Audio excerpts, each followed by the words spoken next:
Hello, mapagpalang araw po sa inyong lahat, mga minamahal na mga taga-subaybay at mga viewers.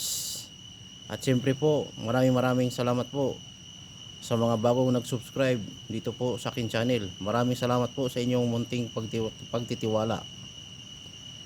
Sa araw na ito, mayroon po tayong ibabahaging kaalaman tungkol po sa sasakyan. Ipapakita po natin ang sasakyan ito kung ano po siya, anong klaseng sasakyan o modelo.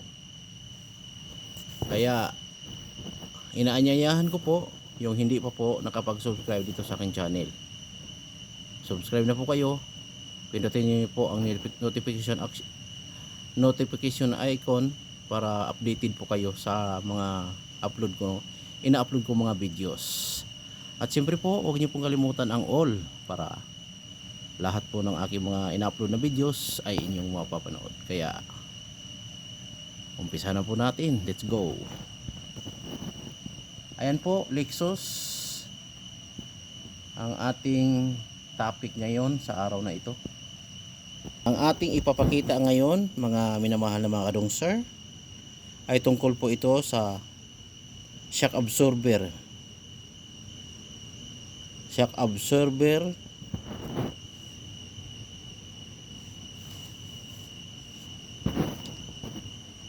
absorber hydraulic type.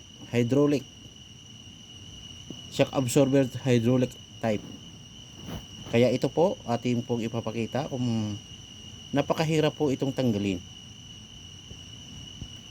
Yan po, tinanggal ko po yung trambutso.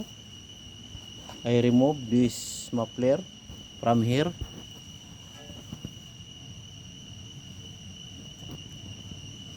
This area is a muffler, cover for muffler. And ito po yung ating tatanggalin, shock absorber. Yan. Ito. Yan, dito po yung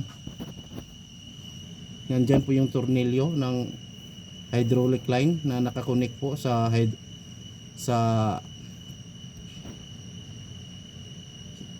shock absorber hydraulic type. Ayan po. Kung inyo pong nagustuhan ang video ito, paki-hit niyo po ang like. Maraming salamat po sa mga kaalaman na aking ibabahagi sa araw na ito. Hanggang sa muli, ito po ang inyong lingkod, Sir Adventure, na nagsasabi, God bless us all. Maraming salamat po. Hanggang sa muli. Bye-bye.